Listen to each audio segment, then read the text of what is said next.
Hello, I'm Pierluigi Sorrentino. I'm WAP support character for Euros 2023 and I also got top 64 with Flounder. Yes, played the best combo deck in the format. I would like to thank Project 7X sponsors, WCQ Games, shout out to Stay the Good, Collectible Station, Hunter Games, is this on the token? Hunter Games and Card Game Club. This is not my deck, I borrowed it for a profile because I gave back everything since I'm poor, and we can proceed with the deck profile. Ciao Valerio. Yes. So, 3 Rubina, nice card. 3 Eglin, 2 Street, and 1 Lello.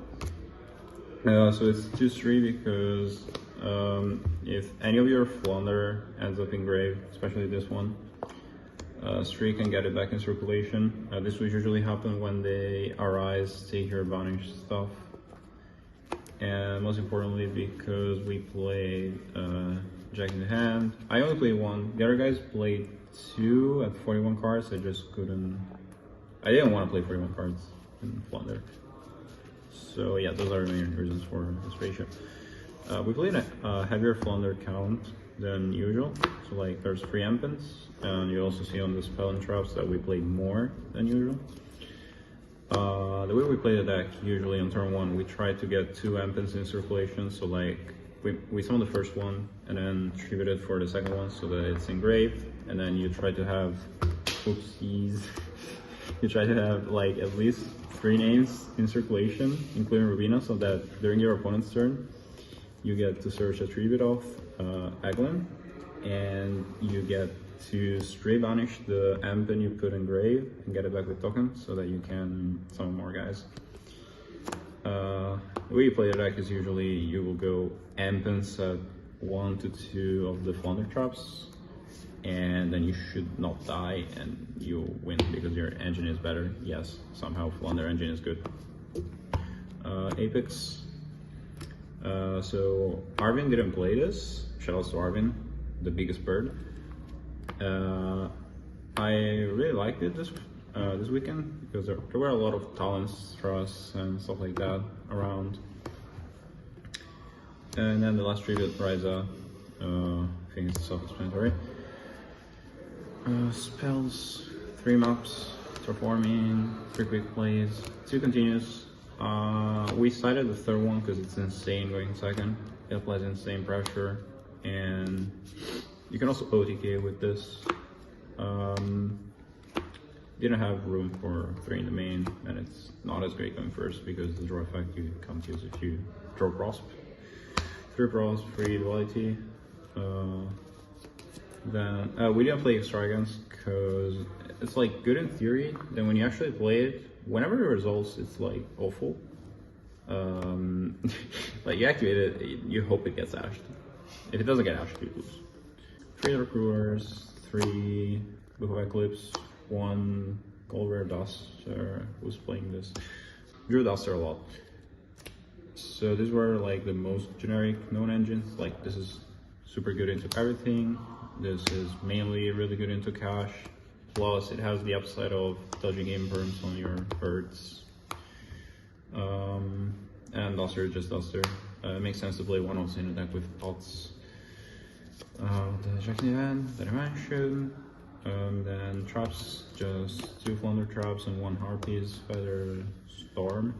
We had 16 cards in the side, 16 cards that we wanted to play in the side deck, and we just decided to main deck this to make room. And again, it makes sense because you have pots to reveal it. I won a couple of games once with my one of copy plan. I hope my opponents don't get mad because they got hit by the 1 copy. Extra very important, yes, 2 Zeus, 2 Donor. This one that clears back road to Nightingale. La Chiusa, Francesco Totti, Phoenix, Unicorn, Codebreaker, Win, I didn't win, Dark, and Dirge, and Anime. Have you signed something during the tournament? No, I didn't. I did waste like 10 seconds every time thinking, oh, what's more optimal to banish, and then, yeah, no, just banish running cards. Just make sure you don't banish exceeds against cash, because maybe those can come up and then you're like, oh, I'm done with the unicorn you.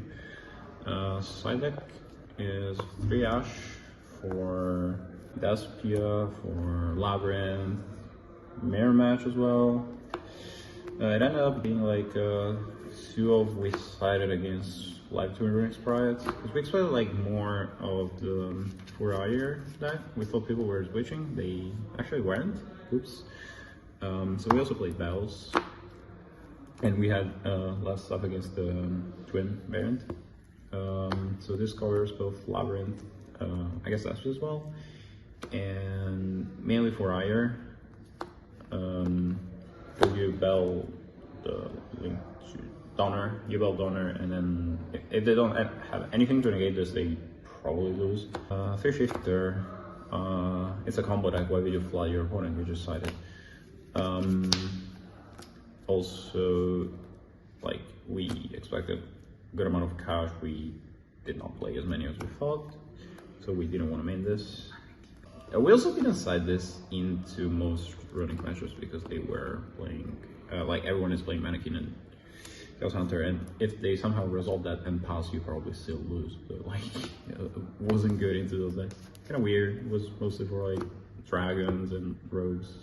Or going first, because draw was getting more and more popular. So like, whenever you go first against anything that's on mirror or couch, you would side this because it's a cold light for draw basically.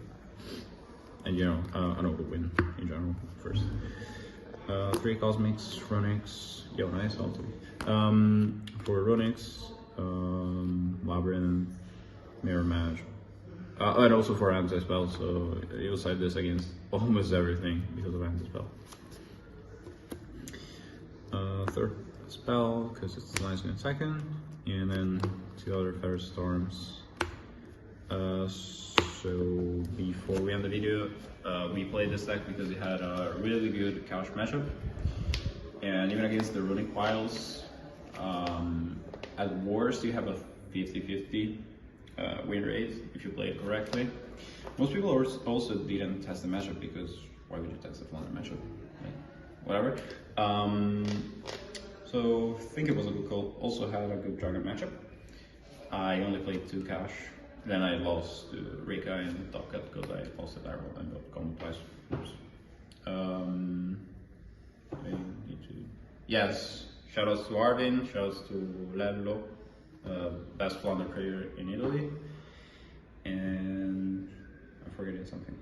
Shoutouts to WAF. Yes, I don't know where my WAF token is.